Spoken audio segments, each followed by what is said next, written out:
self included. Rodney's in a bad way right now. But Candy's character, she's on her come up. She's starting to do the whole behind the camera thing with the porno. Right. But the pimps are, CC, for instance, he doesn't know, where does the pimp start and where does, business begin. I mean, it's real confusing. It's real confusing right now, but I love the writing from George Pelicanos, David Simon, Nina K. Noble. They're so hands-on with everything that, they're tapping the vein of pop culture. Yeah. So you have become a force as an actor.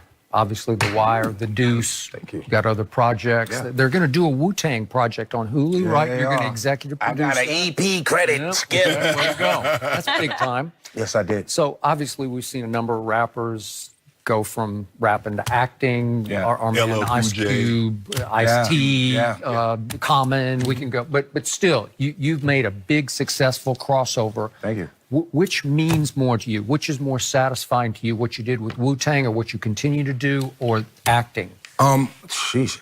You know what? I think all of it. I have to say all of it because I'm an all-around entertainer. I like to think I'm multifaceted. There's nothing that I can't do or can't learn to do. Music got me here. Acting's going to keep me here. Hosting Drop the Mic, well, that's a great little diversion from what I'm trying to do, but it's a great gig. We got great guests, and I'm happy, man.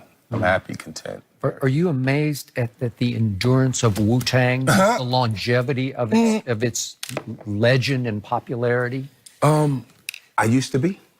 I didn't get it at first. I was never a music fanatic like that, But as the years went on, and we got older, and our fans grew with us, and they just wouldn't let go. It was like, okay, we got something here. I think we may be like what people would call a cult classic. You know what I mean? So, when we started out, if you understood Wu-Tang philosophy, you were in the in crowd, so to speak. So you had a bunch of people that were maybe squares and didn't fully understand, but they wanted to be in that in crowd and gravitated to Wu-Tang. This is why, to this day, you may see, nothing against female fans, but you may see a female fan wearing a Wu-Tang t-shirt. But if you asked her to name one member, she wouldn't be able to do it. How were you guys able to carve out a niche? Because you got to think about New York. That's where it all started. How were you guys able to carve out a niche in such a heavily populated rap community? Well, we did opposite of what was going on at that era. There was a lot of suit wearing. This was just us trying to be accepted enough that our category would be televised at the Grammys. So we needed to do that. Right. We needed to throw on the suits and things like that. But we went opposite. Everybody that we identified with didn't have suits. Everybody that we identified with didn't have expensive jewelry or cars. So we were coming from the bottom, and we were happy to represent the bottom, and a lot of people came up with us, so I think that was it. And what is this Hulu project? Because it's about an American saga. Yeah, you know that. You know what? When people do movies and stuff, and they say based on a true story, there's a lot of leeway in that word based. So this is kind of based on our origins.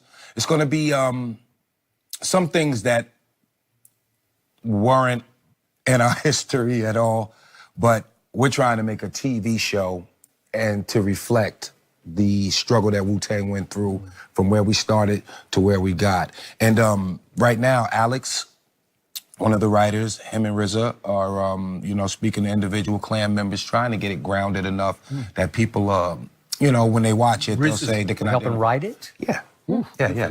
Well, the story is basically his story. He started the group and everything. So if you're going to do an origin story, why not start with that? Yeah. And speaking of high-profile entertainers, what are your thoughts on Odell Beckham Jr. and what he's going through with those Giants? You know what? I recently seen that game where they got slaughtered by Philadelphia. I had matter of fact, I did a show in Philadelphia that Saturday, and I let Philly know my disdain, all right, for their team.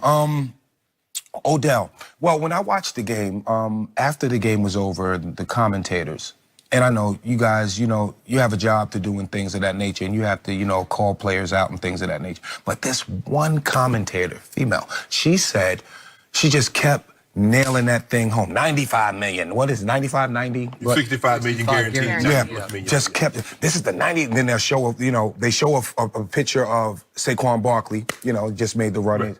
Then they show a picture of Odell. It's like, So I'm like, well, okay, don't pick on the guy like that. You don't have to keep nailing it home. We know how much money that he got in this deal. My thing is, Odell has a lot of passion.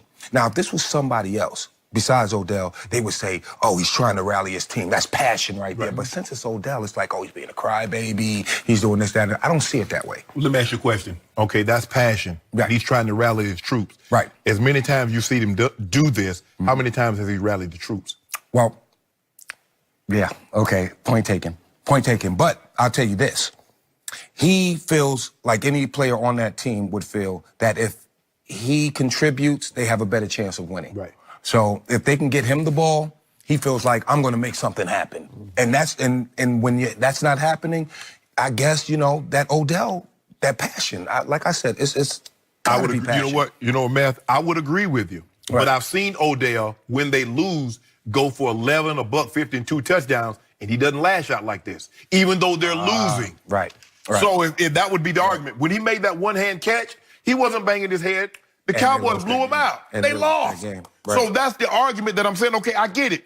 If he acting out like this led his team to rally around him, they won game, okay, Odell, keep doing it. Right. If you lose a game and you catch 11 for a buck 52 touchdowns and you act like this, okay. But you can't pick and choose like, I just want to win. When I seen you lose, as long as you get your numbers you don't complain. Okay. That's my problem with Odell. Yeah, that's a great point. That is a great point right there.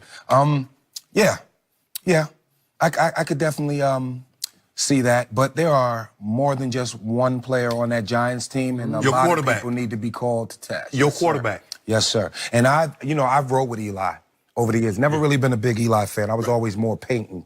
But Eli, let me just say this. When he's on and he has time to pick a defense apart, no one better I'd rather have in the game, especially in the Super Bowl.